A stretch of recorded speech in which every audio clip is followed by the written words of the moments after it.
ಹಾಸನ ನಗರ ವ್ಯಾಪ್ತಿಯ ರಾಘವೇಂದ್ರ ಕಾಲೋನಿಯಲ್ಲಿ ಸುಮಾರು 10 ರಿಂದ 20 ವರ್ಷಗಳಿಂದ ವಾಸವಾಗಿದ್ದ 73 ಕುಟುಂಬಗಳನ್ನು 11/5/2007ರಂದು ಜಿಲ್ಲಾಡಳಿತ ಯಾವುದೇ ಪೂರ್ವಸೂಚನೆ ನೀಡದೆ ಜೆಸಿಬಿ ಮೂಲಕ ತೆರವುಗೊಳಿಸಿತ್ತು ಎಂದು ಫಲಾನುಭವಿಗಳು ಆರೋಪಿಸಿದ್ದಾರೆ.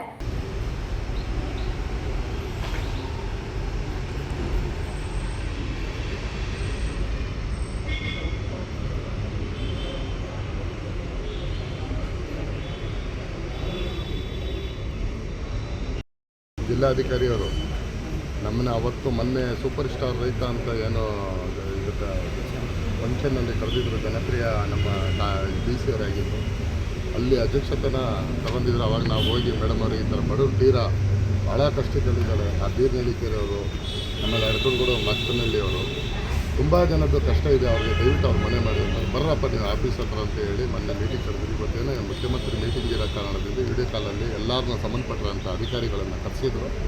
ಅವ್ರನ್ನ ತಹಸೀಲ್ದಾರ್ ಅಧ್ಯಕ್ಷತೆಯಲ್ಲಿ ಇವತ್ತು ಬೀರ್ನಳ್ಳಿಕೆರೆಯವ್ರಿಗೆ ಯಾರ್ಯಾರು ಮನೆ ಎಲ್ಲಿಂದ ಕಳ್ಕೊಂಡಿದ್ರು, ಅವ್ರು ಯಾವಾಗ ಹಕ್ಕುಪತ್ರ ಕೊಟ್ಟರು, ಹಕ್ಕುಪತ್ರ ಕೊಟ್ಟಿರೋದ್ರಿಂದ ಅವ್ರನ್ನ ಯಾವ ಜಾಗದಿಂದ ಕೊಟ್ಟಿದ್ರು ಬುಡದಿಂದ ಅವ್ರನ್ನ ಕೂಡಲೇ ಅವ್ರನ್ನ ಮಂಜೂರು ಮಾಡಬೇಕು. ನೀವು ಹಕ್ಕುಪತ್ರ ಕೊಡೋಕ್ಕಿಂತ ಮನೆ ಕೊಡೋಕ್ಕಿಂತ ಮುಂಚೆನೇ ನೀವು ಹಕ್ಕುಪತ್ರ ಕೊಡ್ತಿರಲ್ಲ, ಯಾಕೆ ಇದು ಅಂತ ಹೇಳಿ ಅವ್ರನ್ನೆಲ್ಲನೂ ಕರೆಸಿ ಇಲ್ಲಿ ಮೀಟಿಂಗ್ ಮಾಡಿದ್ದಾರೆ.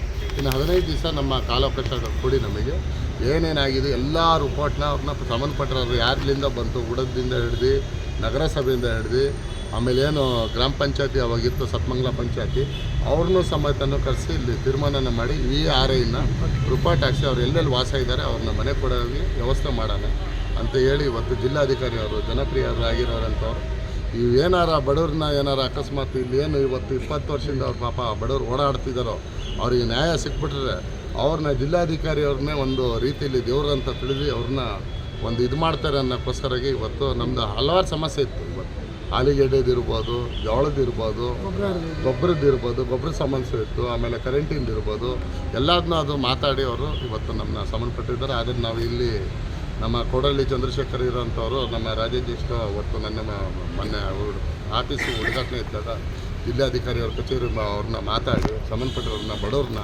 ಅದನ್ನು ನಿಮ್ಮಿಂದನೇ ಒಂದು ಒಳ್ಳೆ ನ್ಯಾಯ ಸಿಕ್ಕಲಿ ಅನ್ನೋಕ್ಕೋಸ್ಕರಾಗಿ ಹೇಳಿದಾಗ ಇವತ್ತು ಶಿಸ್ತಾಗಿ ವಿಡಿಯೋ ಕಾಲಲ್ಲಿ ಮಾತಾಡಿ ಸಂಬಂಧಪಟ್ಟ ಅಧಿಕಾರಿಗಳಿಗೆಲ್ಲ ಹೇಳಿದ್ದಾರೆ. ಅಕಸ್ಮಾತ್ ಏನಾರ DC ಅವರು ಆ ರೀತಿಯಲ್ಲಿ ಬಡವ್ರನ್ನ ಒಂದು ನ್ಯಾಯ ಸಿಕ್ಬಿಟ್ರೆ ಅವ್ರನ್ನ ಏನು 20 ವರ್ಷದಿಂದ ಓಡಾಡ್ತಿದ್ದಾರೋ ಸಾಲ ಪಾಲ ಮಾಡ್ಕೊಂಡು ಯಾರ್ಯಾರ ಮನೇಲಿ ಬಾಡಿಗೆ ಇದ್ದಾರೋ ಅವ್ರಿಗೊಂದು ನ್ಯಾಯ ಸಿಕ್ಕುತ್ತೆ ಅನ್ನೋಕ್ಕೋಸ್ಕರ ಸಭೆ ಆಯಿತು. ಸಭೆ ಆಯಿತು. ಹಾಂ, ಸಭೆ ಆಯಿತು. ಬೀರ್ನಳ್ಳಿಕೆರೆದು ಒಂದಿದೆ, ಆಲಿಗೆಡ್ಡೆದು ಇದೆ, ಆಮೇಲೆ ಇದು ಗೊಬ್ಬರದ ಸಮಸ್ಯೆ ಇದೆ. ರಾಮತ್ಪುರದಿಂದ ಅಡಕನಗೂಡಲ್ಲಿ ಏನು ಅಡಕನಗೂಡು ತಾಲೂಕಲ್ಲಿ ಅಕ್ಬರ್ ಮಾಚನಹಳ್ಳಿ ಅಂತ ಏನು ಮನೆ ಕಳ್ಕೊಂಡು ಇವತ್ತು ಯಾರ್ಯಾರ ಮನೇಲಿ ವಾಸ ಇದ್ದಾರೋ ಅವ್ರನ್ನ ಕೂಡಲೇ ಮನೇನ ನಾನೇ ಸರ್ವೆ ಮಾಡಿಸಿ ಅದು ಯಾರಿದೆ ಸಂಬಂಧಪಟ್ಟಿರೋದ್ರ ನಾನೇ ಹೋಗಿದ್ದೀನಿ ಖುದ್ದಾಗಿ. ಆ ಕೆಲಸನೂ ಈ ಸದ್ಯದಲ್ಲ ನಾವು ಒಂದು 15-20 ದಿವಸದಲ್ಲಿ ಅವ್ರನ್ನೆಲ್ಲ ವಾಸ ಇರೋಂಗೆ ವ್ಯವಸ್ಥೆ ಮಾಡ್ತೀವಿ ಅಂತ ಹೇಳಿದ್ದಾರೆ. ಅದಕ್ಕೆ ಅವ್ರಿಗೂ ಕಾಲಾವಕಾಶ ಇಷ್ಟೇ ದಿನ ಕಾಯ್ದಿದ್ವಿ. ಪಾಪ ಏನು ಎಲ್ಲೇ ಒಂದು 15 ದಿವಸ ಜಿಲ್ಲಾಧಿಕಾರಿ ಅವ್ರು ಕೇಳಿರೋದು ಕಾರಣದಿಂದ ನಾವು ಕಾಲಾವಕಾಶ ಕೊಟ್ಟಿದ್ದೀವಿ. ಯಾಕಂದರೆ ಇದು ಬಡವ್ರನ್ನ ನ್ಯಾಯ ಸಿಕ್ಕಲಿ ಅನ್ನೋಕ್ಕೋಸ್ಕರ ಓಡಾಡ್ತಿದ್ವಿ. ಕರ್ನಾಟಕ ರಾಜ್ಯ ರೈತ ಸಂಘ ಹಸಿರು ಸೇನೆ ಆ ಬಡವ್ರ ಪರವಾಗಿ ಯಾವತ್ತೂ ಇದ್ದೇ. ನನ್ನ ಹೆಸರು ಬಾಬು, ಜಿಲ್ಲಾಧ್ಯಕ್ಷ. ಆಮೇಲೆ ನಮ್ಮ ಜಿಲ್ಲಾ ಕಾರ್ಯದರ್ಶಿ ಅವರು ವಿಟ್ಲ, ನಮ್ಮ ತಾಲೂಕು ಅಧ್ಯಕ್ಷರಾಗಿರೋದು ಗಂಗಾಧರ್, ನಮ್ಮ ಸೋಂಪುರ್ ಪುಟ್ಟರಾಜಣ್ಣ, ನಮ್ಮ ಜಿಲ್ಲಾ ಆಮೇಲೆ ಕಾಳಕ್ಕ ಪವಿ, ಇಂಥ ಸಂಬಂಧಪಟ್ಟವರು ನಮ್ಮ ಎಲ್ಲ ಮುಖಂಡರು, ರೈತರು, ಆಮೇಲೆ ಪುಡಸ್ವಾಮಿ, ಒಳಸಪುರ ಎಲ್ಲರೂ ಇದ್ದೀವಿ. ಇಲ್ಲಿ ಸಂಬಂಧಪಟ್ಟಿರೋಂಥ ಅಧಿಕಾರ. ಆಮೇಲೆ ಅಕ್ಬರ್ ಮಾಚನಹಳ್ಳಿ ನಮ್ಮ ತಾಲೂಕು ಅಧ್ಯಕ್ಷರಾಗಿರೋಂಥ ಇವರು ಅಕ್ಮಲ್ ಪಾಷಾ ಇದ್ದಾರೆ, ಆಮೇಲೆ ಕಾಂತರಾಜ್ ಇದ್ದಾರೆ. ಎಲ್ಲ ಸಂಬಂಧಪಟ್ಟಿರೋ ಜಿಲ್ಲಾ ತಾಲೂಕಿನವರು ಎಲ್ಲ ತಾಲೂಕು ಅಧ್ಯಕ್ಷರುಗಳು ಇಂತಿಂತ ನಾವು